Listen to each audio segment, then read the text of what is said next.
What we're going to do, we're going to cover our resume objectives. We're going to define the purpose of a resume, go over why creating a scannable or an online resume is important, keywords. So the purpose of your resume, it is to introduce yourself to an employer via presentation of your employment experiences.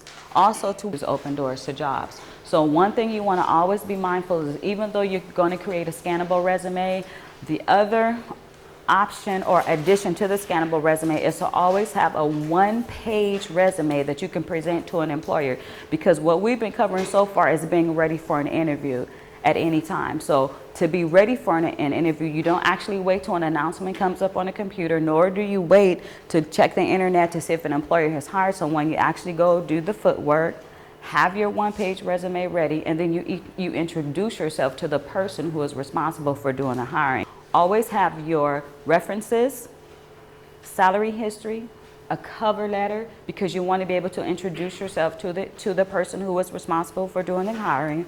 And as we covered in the last workshop about networking, if you are able to network and you know someone that has a lead, of course you want to put that on your cover letter to introduce yourself to whoever the networking or the contact person is through your network. So why scannable online resume? Over 50% of today's employers use technologies to select candidates from an online system.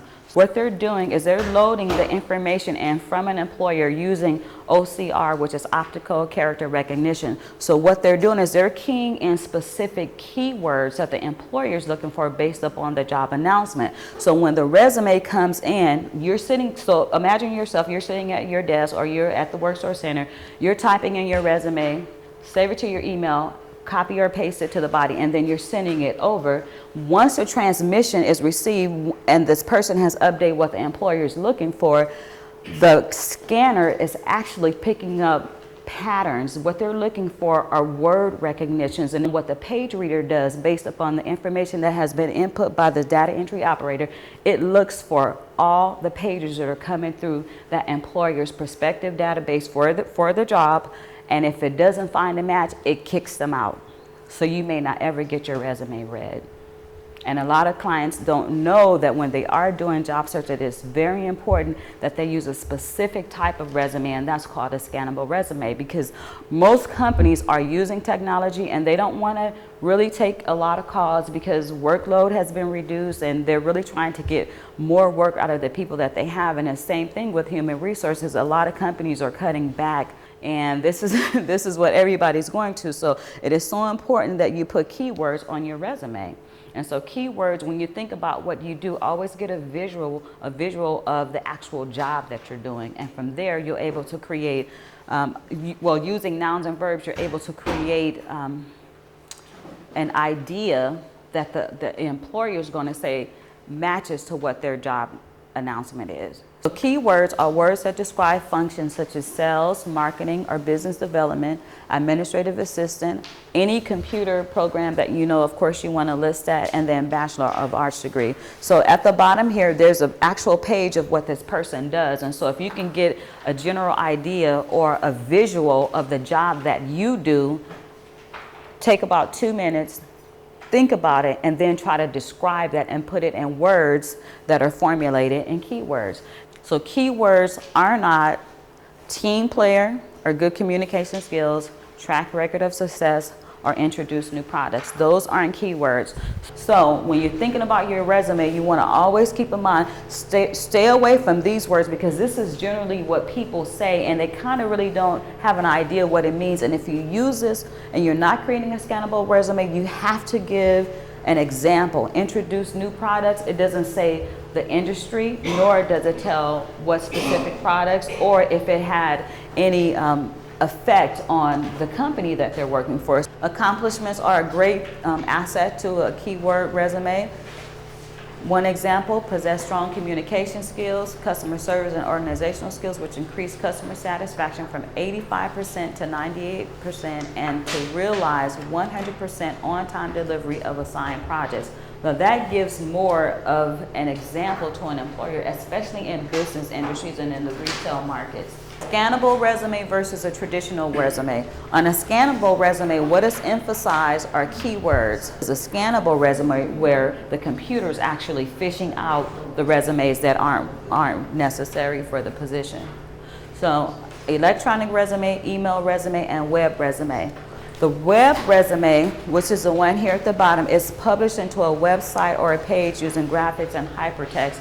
Now that's really for people that are in the entertainment industries, or if they're a columnist or journalist or anything that has to do with graphics and art, because it takes up more space than a regular email or a scannable resume. So a web resume, you would actually create your own page or your web page, and you would put in all your experience and then list an article that you've written for a newspaper. But email resume just means that you have a resume that's formatted in plain text, which is Arial or Times New Roman, and it can be sent as an attachment or in the body part of your email. And then the scannable resume is written specifically for a company to get a specific job. Now, the difference between an email resume and the scannable resume is a lot of people can send an email resume, but is it the text version for scannable resumes? Because once it goes through the transmission, the words and the characters or numbers, if you don't have it formatted with the dash or the asterisk, it's going to restructure the first lines of your words, and so when the employer gets it, they may not be able to understand what your resume is saying. And sometimes it transposes the letters and number, and it looks like a lot of codes. Sizes your strengths.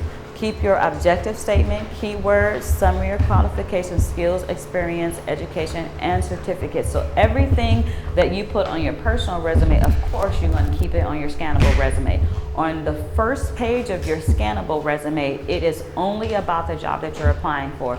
The second page of your scannable resume is your actual work history. Okay, and then we're going to see some samples with that. You want to remember to kiss your resume, and kiss means to keep it simple, sweetie, okay? So left justify your entire document. So when you're opening horizontal lines, no graphics, no boxes. Don't fold or staple your resume once it's been printed, and then use only abbreviations that are familiar with your field of study. So once you use abbreviations, of course you're going to spell out everything and then use abbreviations next to it. So your font type style, you're going to use fonts like Times, New Roman, Century, Curry, or Arial, because those are easy to read, and when the scanner's picking up the information, it goes through really well. So your font size should be between 10 and 12, and always before you get ready to send your resume to an employer, please practice. Send it to yourself, send it to a friend, because if you use a font size that's greater than 12 and then you open up that email, on the body sometimes the words go much larger than 12, and there's a lot of spacing because of the line spacing on your text. And then you're going to provide white space between the line, avoid condensing the spaces between the letters and lines. On some of the programs, for instance, there's a space counter, and to get more letters on a word, some people know how to go in, reconfigure the page to put more words, but you don't actually need more words, you just need the right words. So use nouns instead of active verbs. For example, employers looking for a graphic designer that created brochures and multimedia presentations. So on your scannable resume, you're going to remember, think about words that describe what you do. So graphic designer creating 4-color brochures for multimedia presentations and newspaper ads. So there's a total difference between your traditional resume. Traditional resumes are more explanatory, and then the scannable resume is more descriptive. So this is a website for sample electronic resume. Career Perfect is very, very good. Monster, I haven't checked that one, and only because with what's going on in LinkedIn, I don't know if they're going to have many resources for the online resumes or scannable resumes. JobTrack, About.com, and Kiplinger. Kiplinger is very, very good because it introduces an aspect of finance and work experience in different industries, which are more, I want to say more middle management, more middle and executive management. When you're sending your email, you want to have a separate email, okay? So over the hill gal, even if you're working with seniors and you're No, if you have a class, an aerobic class, and you're applying for an instructor, you still don't want to use that. You want to be as professional as you can at all times. So not sure which resume to send, always contact the company. So resume writing assistance is available at the South Bay One-Stop Business and Career Centers from 8 o'clock to 4:30 every day except Fridays. So Fridays, you got to make an appointment. See, Monday through Thursday, you can just walk in and sit down and say, hey, I need help with the resume. And who's ever available can assist you. But on Fridays, because we're short-staffed, you got to make an appointment to come in. But someone will help you once you come in. Now, that is the end of our presentation. Thank you all for coming.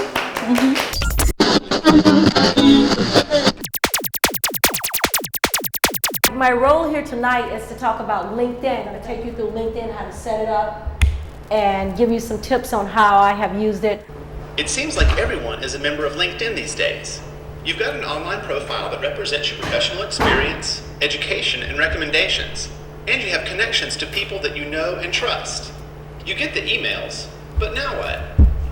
We're here to show you that LinkedIn isn't about building connections.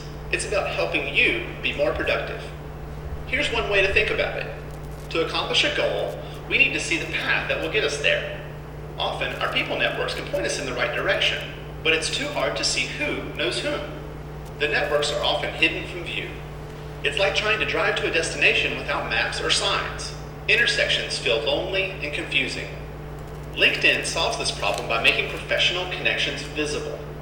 When you have a professional need in your daily life, LinkedIn helps make the path visible so you can ask the right questions and make the right decisions. Here's how it works. Meet Lori. She owns a small engineering firm and has been a long-time LinkedIn member. She has a lot of connections, but never knew what was possible.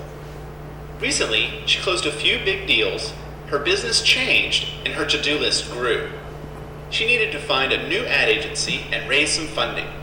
Lori's friend suggested taking another look at LinkedIn. This time, she didn't just see a group of connections, but a network that's alive and ready to help. Lori decided to use her network to get things done. Lori's brand needs a very particular kind of ad agency. Instead of searching the web or browsing the yellow pages, she reached out to connections on LinkedIn whom she knew would have solid feedback on ad agencies.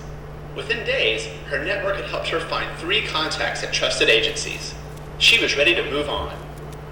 To keep her business growing, she needed funding, but didn't know where to begin. So, she did an advanced search for investors who specialize in her kind of company and found that trusted investors were in her network. All she needed was an introduction from her connections. Her network connected her to the right people and gave her a chance to shine. For the first time, Lori saw LinkedIn differently. Instead of just being a group of connections, now her network is alive and easy to navigate, especially in accomplishing goals. Lori is just one of millions of connections on LinkedIn. No matter what your profession, people, knowledge, and opportunities are at your fingertips. Get started or give your network another look at LinkedIn.com. Let's talk about social media demographics. Social media demographics, I found this the other day. It's broken it up by age, income, educational level, and gender. So they're saying, okay, the tools that are out here that people are using these days, they have one called Dig, and I'll show it to you. Stumble Upon. Let's skip that one because that one I couldn't even figure out what it was. Facebook. Of course, we're going to be featuring LinkedIn tonight. Twitter, MySpace, Ing. My point for showing you all of this, it says, okay, people who are using LinkedIn between that's 85 and over, as you see, there's only a few dots there. But people between the age of 45 to 54, a lot of people using it, right? Social networking is a social network made up of individuals like us or organizations like One Stop Capital called nodes. You see these little